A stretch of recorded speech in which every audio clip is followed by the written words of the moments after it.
James Hunt is a 68-year-old male who has suffered left hemispheric ischemic stroke 2 months ago. Additionally, he has hypertension and type 2 diabetes, which he manages with medication. Mr. Hunt has presented with right-sided hemiparesis, which affects his right arm and leg. Mr. Hunt also has aphasia and struggles to find words. Due to his conditions, Mr. Hunt struggles to complete daily tasks independently. Multiple neurological assessments were complete on Mr. Hunt. These displayed mild expressive aphasia, impaired fine motor skills and balance, impaired proprioception on his right side, and hyperreflexia in the right arm and leg. A stroke is a chronic condition defined as a syndrome of rapidly developing symptoms or signs of focal loss of cerebral function with no apparent cause other than that of a vascular origin, but the loss of function can at times be global. A stroke can be caused by a blockage of blood flow to the brain or a sudden bleed within the brain. Mr. Hunt suffered from an ischemic stroke, which is caused by decreased blood flow to the brain. This can be the result of a blood clot, often caused by a buildup of fatty deposits known as plaque in the arteries.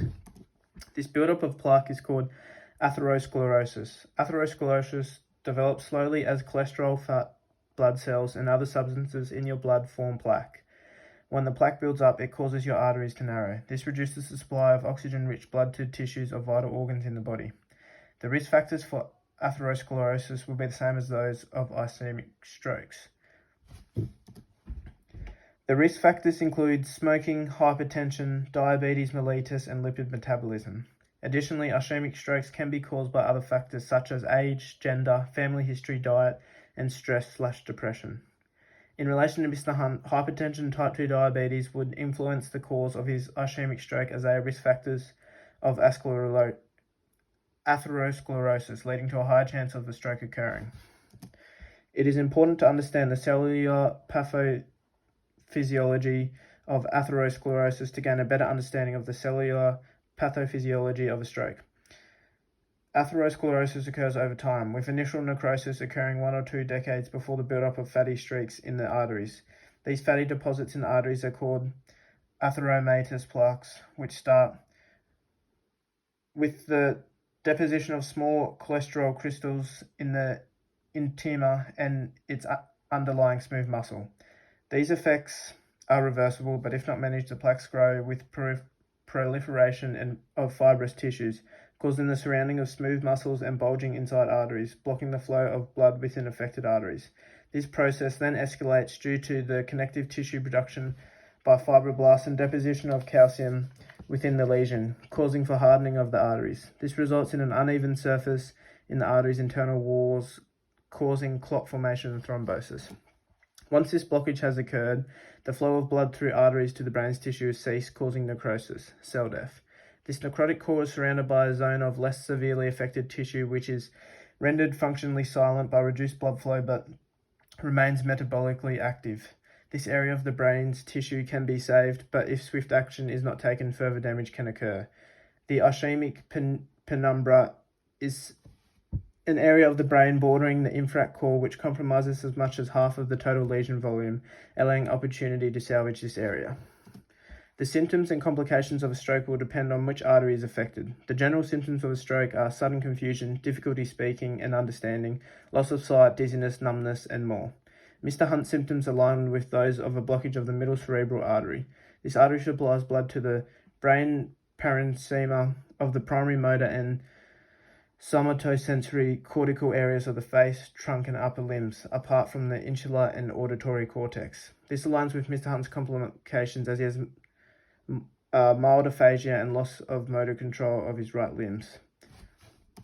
To diagnose a stroke, there are a range of tests that can be conducted, including computed tomography, magnetic resonance imaging, electrocardiograms, and blood tests. These tests take scans of your brains to look for abnormalities, as well as checking red blood cell and platelet count to find abnormalities. Physiotherapists can also assess neurological tests assessing functionality of the body, including muscle strength and range of motion to find abnormalities. Some more specific tests that physiotherapists can conduct include Medical Research Council Manual Muscle Testing Scale and the Modified Ashworth Scale. The function of muscle strength testing is to evaluate the complaint of weakness, often when there is suspected neurological disease. The MRC muscle testing scale ranges from 0 to 5. 0, no muscle activation. 1, trace muscle activation such as twitch without achieving full range of motion. 2. Muscle activation with gravity eliminated, achieving full range of motion. 3. Muscle activation against gravity, full range of motion. 4. Muscle activation against some resistance, full range of motion. And 5. Muscle activation against examiner's full resistance, full range of motion. In relation to Mr. Hunt, the MRC test was conducted displaying a lack of strength in both his right, lower and upper limbs, as he scored a result of 0 to 3 for many of these tests. These tests can be utilised to determine which area of the brain was affected by his ischemic stroke and what complications have occurred from it. The modified Ashworth scale is the most universally accepted clinical tool used to measure the increase of muscle tone. Increased muscle tone occurs due to an increase in spasticity, which is often a result of a neurological condition. The modified Ashworth scale ranges from 0 to 4. 0, no increase in muscle tone. 1, slight increase in muscle tone with a catch and release or minimal resistance at the end of the range of motion when an affected part is moved in flexion or extension. 1 plus, slight increase in muscle tone manifested as a catch followed by minimal resistance through the remainder, less than half of the range of motion. 2, a marked increase in muscle tone throughout most of the range of motion, but affected part are still easily moved. 3, considerable increase in muscle tone, passive movement difficult. And 4, affected part rigid in flexion or extension. In relation to Mr. Hunt, these results show a range between the scores 2 and 3 on his right limbs, displaying an increase in muscle tone. This would be a complication caused from his ischemic stroke. The main treatment strategy used for stroke is through the injection of medicine into arteries. The main medicine utilised is called tissue plasminogen activator, TPA, which is injected into the arteries, breaking up blood clots in the arteries, allowing blood flow to return to the brain. There are other options such as procedures which reduce bleeding, aneurysm clipping, blood transfusions, and the surgical removal of part of the skull to reduce pressure on the brain from swelling. As a physiotherapist, the focus is to help improve the patient's functional ability through physical therapy. Initially, mobilization of the patient is important as it reduces muscle pain and strength loss.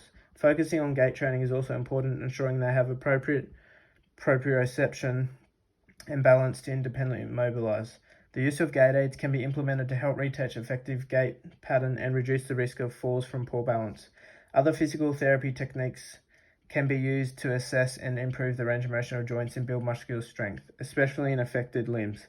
This will be done through a range of exercises prescribed by physiotherapists, varying on what complications have occurred from the stroke.